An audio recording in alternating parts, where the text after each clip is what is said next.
दोस्तों क्या आप जानते हैं अमेरिका में 19,000 से ज्यादा एयरपोर्ट मौजूद हैं और अपने भारत में अब तक 200 एयरपोर्ट भी मौजूद नहीं है। 200 छोड़ दीजिए, 2014 के पहले हमारे भारत में 80 एयरपोर्ट भी नहीं था। सोचिए नेताओं ने जो 70 साल तक जिन्होंने भारत पे राज किया उन्होंने क्या किया। अमेरिका में 19,000 एयरपोर्ट और 70 सालों में इन्होंने देश को 100 एयरपोर्ट भी नहीं दिया। खैर 10 सालों में एयरपोर्ट की संख्या 150 के पार हो चुकी है। 2030 तक 250 एयरपोर्ट का टारगेट है। लेकिन सुनकर के बुरा लगता है कि 70 सालों में इन्होंने किया क्या, 100 एयरपोर्ट तक नहीं दिया भारत को। आप खुद समझ सकते हैं कि क्यों अमेरिका आगे है और क्यों भारत पीछे है, कितना का डिफरेंस है। लेकिन आज के इस वीडियो में हम लोग बात करने वाले हैं जहां एक ही राज्य में 21 एयरपोर्ट देखने को मिलेगा। क्यों मिल रहा है, ऐसा क्यों हुआ, एक ही राज्य को 21 एयरपोर्ट क्यों मिला, इसके पीछे का मेन रीजन क्या है और राज्यों को क्यों नहीं मिल रहा है, नहीं मिल रहा है तो इसके पीछे का क्या रीजन है, वो 21 एयरपोर्ट कौन कौन से हैं, वो राज्य कौन सा है जिसके पास 21 एयरपोर्ट है। तो आइए इस वीडियो के माध्यम से जानते हैं 21 एयरपोर्ट वाले राज्य के बारे में। नमस्कार साथियों, मैं विकास और आप देख रहे हैं ऑल इंडिया प्रोजेक्ट।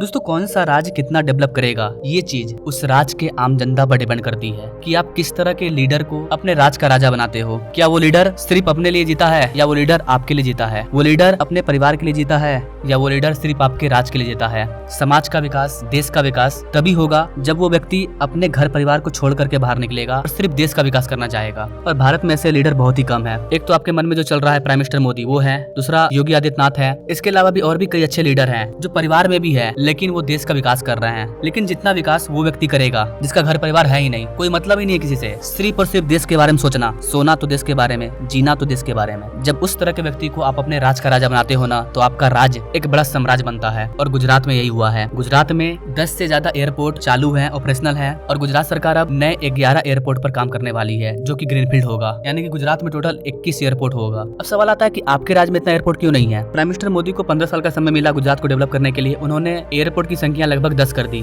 जब उन्हें मौका मिला देश को संभालने का तो उन्होंने भारत में एयरपोर्ट की संख्या 70 से बढ़ा करके डबल कर दी, 150 कर दिया। तो स्पीड काफी तेजी से हो रहा है। लेकिन अभी भी भारत को बहुत ज्यादा एयरपोर्ट की जरूरत है, क्योंकि अगर हम अमेरिका चाइना से कंपेयर करते हैं तो हम दूर दूर तक नजर भी नहीं आते हैं। हम मेट्रो बनाना चाहते हैं, रेल बनाना चाहते हैं, रोड बनाना चाहते हैं, लेकिन अगर हम हर जगह एयरपोर्ट बना दें, आपको 100 किलोमीटर का डिस्टेंस भी कवर करना है, डायरेक्ट आप एरोप्लेन से जाओ, कितना आसान हो जाएगा। कोई ट्रैफिक होगा ही नहीं। ट्रैफिक क्यों हो रहा है, जंगल क्यों काटना पड़ रहा है, इतना ज्यादा पैसा क्यों खर्चा करना पड़ रहा है, क्योंकि हम लोग सड़क बना रहे हैं, रोड बना रहे हैं, रेलवे बना रहे हैं, ये भी जरूरी है। लेकिन यात्रियों के आवागमन के लिए अगर हम लोग हर जगह एयरपोर्ट बना दें, अमेरिका जिसकी आबादी हमसे आधा है वहाँ पर 19,000 एयरपोर्ट है, तो क्या अपने प्यारे भारत में 1,000 एयरपोर्ट भी नहीं बन सकता है। ये सोचने वाला सवाल है। 200 एयरपोर्ट भी हमारे पास नहीं है। 70 सालों में उन्होंने क्या किया वो तो बात की बात है, लेकिन अब तो हम कर सकते हैं। तो भारत को कम से कम 500 एयरपोर्ट की जरूरत है आने वाले 50 साल के अंदर। हालांकि मैंने बहुत लंबा टाइम बोल दिया, लेकिन जो पॉसिबल नहीं है उसके बारे में बोल के भी क्या करना, इतना आसान नहीं है। हाँ, आजादी के बाद से ही हम भारत के डेवलपमेंट में लग चुके होते तो बात अलग था। अभी 10 सालों के अंदर हमने करीब करीब 70-80 एयरपोर्ट बना दिया है। आने वाले 10 सालों में अगर हम लोग और 100 एयरपोर्ट को बनाते हैं तो हम लोग अच्छा खासा ग्रो कर पाएंगे। अब अगर गुजरात के 21 एयरपोर्ट की बात करें तो गुजरात में जो वर्तमान में 9 हवाई अड्डा है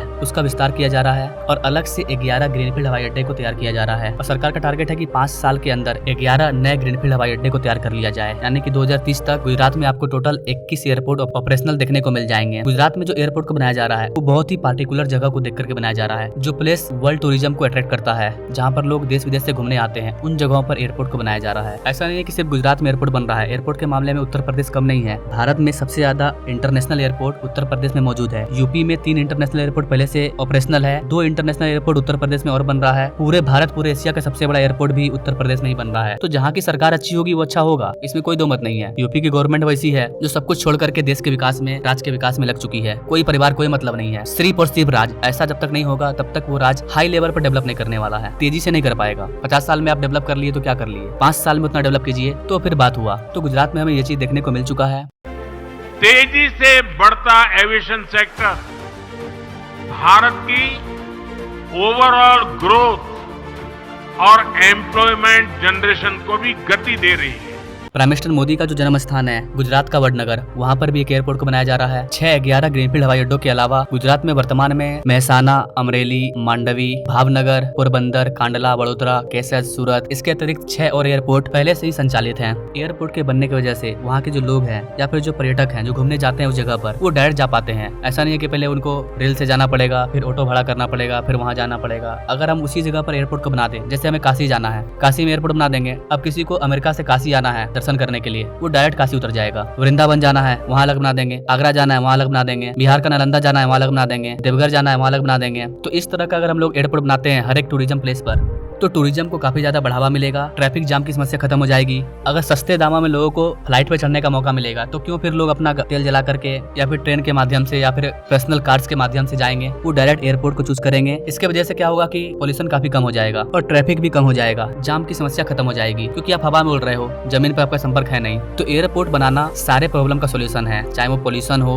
जनसंख्या हो, ट्रैफिक हो, इन सब का सबसे बड़ा सोल्यूशन है ज्यादा से ज्यादा एयरपोर्ट का निर्माण करना। बाकी जो एक्सप्रेसवे हाईवे बनाए जा रहे हैं उस पर हम लोग मालवाहक गाड़ियों को चलाएंगे, जिससे हमारा बिजनेस, हमारी मैन्युफैक्चरिंग इंडस्ट्री वो ग्रो करेगी। तो फिलहाल गुजरात में टोटल 21 एयरपोर्ट पर काम चल रहा है, 11 नए बनाए जाने वाले हैं। अगर आप जानना चाहते हैं कि आपके राज्य में कौन सी एयरपोर्ट पर काम चल रहा है, कौन सी एयरपोर्ट आपके राज्य में बनाए जाएंगे, तो आप हमें कमेंट कर सकते हैं। बाकी आपका राज्य ग्रो करेगा नहीं करेगा ये सिर्फ सेंट्रल गवर्नमेंट पर डिपेंड नहीं करता है, वो तो कर ही रही है जितना करना है, उनको तो पूरा भारत को देखना है। डिपेंड आपका राज्य कितना ग्रो करेगा ये आपके राज्य के सीएम पर डिपेंड करता है, उसमें कितना पागलपन है, क्या वो अपना दिन रात 24 घंटा आपके राज्य को डेवलप करने के लिए तैयार है, तभी आपका राज्य ग्रो करेगा। अदरवाइज बंगाल का क्या हाल है आप देख लीजिए, पाकिस्तान का क्या हाल है देख लीजिए, बांग्लादेश का क्या हाल है देख लीजिए। सही स्टेबल गवर्नमेंट ना होने की वजह से वहाँ पर उथल पुथल होते रहता है। बांग्लादेश तो 10 साल पीछे जा चुका है, वहाँ की हालत इतनी खराब हो चुकी है कि, और बंगाल का भी वही हाल है। अभी बंगाल में जो चल रहा है आप सभी जानते हैं। तो किसी भी राज्य के डेवलपमेंट में वहाँ की आम जनता का इंपॉर्टेंट रोल प्ले होता है। वो कौन सी सरकार को चुन रही है, फ्री फोकट वाले सरकार को चुनेगी कि हमको सिर्फ फ्री में मिलेगा सब कुछ, तो ठीक है ना भाई, राज्य का जितना खजाना है सब फ्री में आप खा जाओ, 10 साल 20 साल बाद राज्य आपका गरीब बन जाएगा। जैसे केरला को देख लीजिए, राज्य के ऊपर कितना ज्यादा कर्ज बढ़ चुका है। सिर्फ डेवलप करने से नहीं होता है, आपको हर एक रणनीति को फॉलो करना पड़ेगा। आने वाले 50 साल बाद आपका राज्य कैसा होगा, आने वाली आपकी पीढ़ी को क्या मिलेगा, इन सारी चीज को प्लानिंग को देख करके जब तक सरकार कोई बड़े टारगेट के साथ काम नहीं करेगी तब तक आपका राज्य डेवलप नहीं करने वाला है। तो इसमें कोई दोष नहीं है कि सरकार हमारे राज्य को एयरपोर्ट नहीं दे रही है, ऐसा कमेंट करने से कुछ नहीं होने वाला है। आपको ये डिसीजन लेना पड़ेगा कि आप किस सरकार को चुन रहे हो। हर राज्य में पागलपन वाला व्यक्ति होता है जो देश के लिए कुछ भी करने के लिए तैयार है, सब कुछ छोड़ करके समाज का सेवा करना चाहता है, देश का सेवा करना चाहता है। जब तक आप वैसे व्यक्ति को